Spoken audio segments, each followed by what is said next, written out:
I asked my staff, how does our entering freshman class compare to the composition of the high school graduating class for our service area? And we found out that we are actually very effective at providing access to college education to students of all ethnicities and socioeconomic status, as long as they are high school graduates. If they manage to graduate from high school, then we give them access, but too many of them don't get there. So that meant that for us to be able to continue to advance our mission to provide access to higher education, we can't just open the doors and wait for people to show up. We have to actually reach out and engage with our communities throughout the county.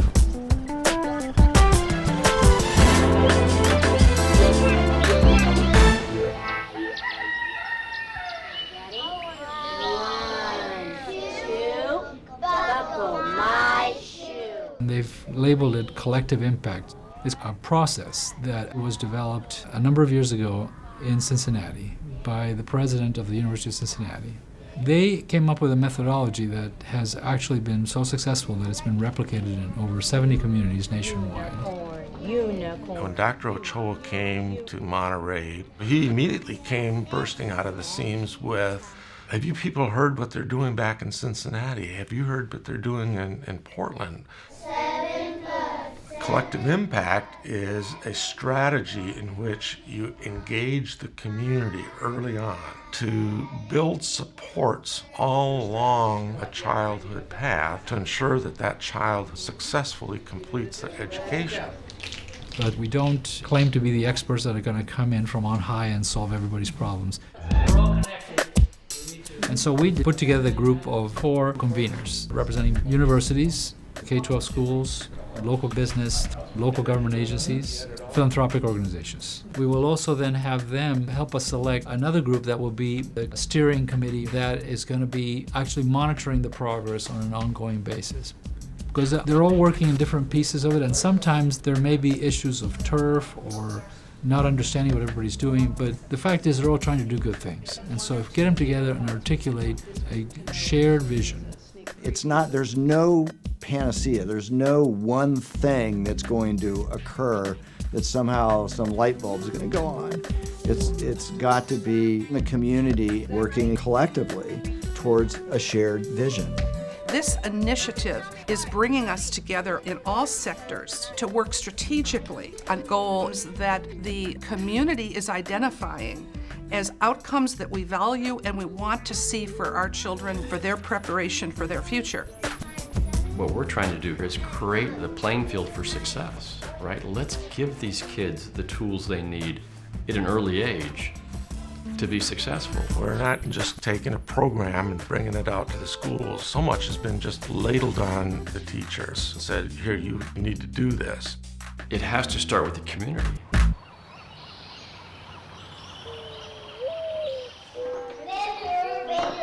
Children's success in the early grades is critically influenced by how the student first approaches the educational system. The student coming into kindergarten already is either well-positioned or at a disadvantage already.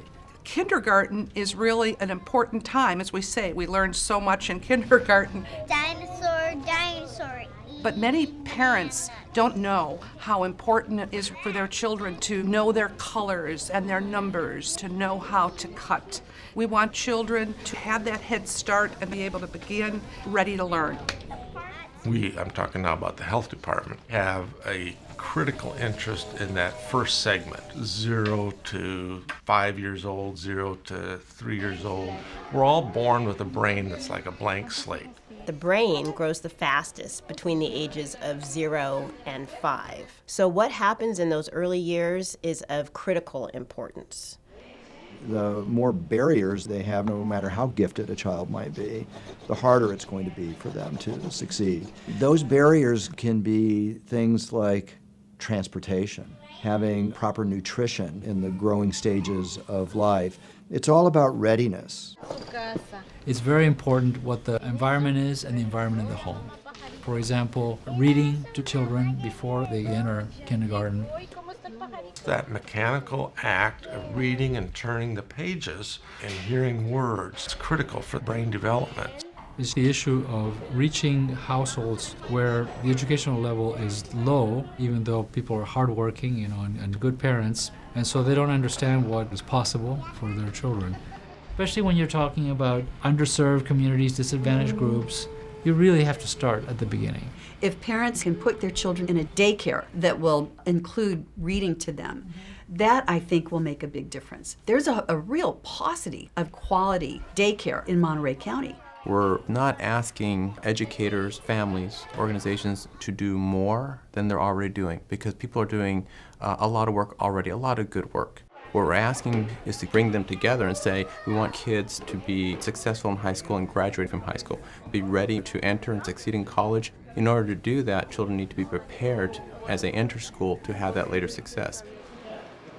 And the reason we need these kids here is that it's part of the sustainability of Monterey County. And so I feel like we need to get students job ready and do the economic development so that there are opportunities, because we just don't want to create a knowledge workforce for San Jose. We want to create one for Monterey County. The other thing that this effort can shine a light on is gaps in the stages of the educational pipelines. If there's one key transition here, let's say from K through third grade, something is being dropped, and so we need to focus some of our efforts in this area. Through the third grade, they're learning how to read. And then magically, almost magically, between the third and the fourth grade, they start reading to learn. They're also learning how to study, how to do homework, and the academics come in very strongly at that point. And if they aren't reading, they're not going to be able to read to learn. Right now, there's so much remediation, is my impression. You waste so much time and energy to fix the problems you inherited that came into your classroom. There's not enough time left for teaching. Too many children are entering elementary school behind the curve, and they stay behind the curve. So then when they're entering ninth grade, when they're hopefully graduating from high school, when they're thinking about going to college, they're still behind the curve. So if we come back to that word collectively, unless we really hear from the community and understand the lives of these children and the families and their parents and their grandparents and their extended families, whether they're economic, cultural, social, language barriers, what are the factors putting this student entering our educational system behind this curve?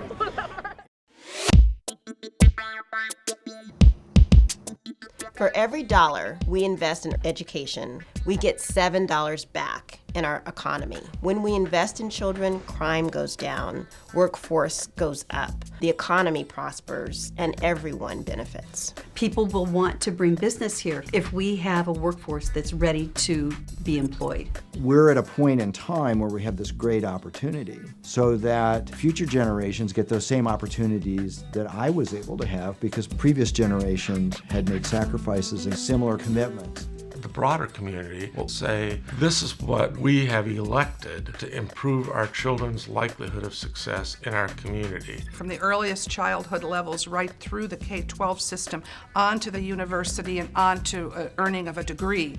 One of the big problems we've had is this disconnect between what it takes to graduate from high school and what it takes to be able to start college. We talk to people as we propose this idea who are very impatient to get to it, solve this problem right now. We have to exhibit two virtues. One is patience, and the other one is persistence. And I have both. So can we get the community to a point where it's going to celebrate education as critical to the future of our community? Of course we can.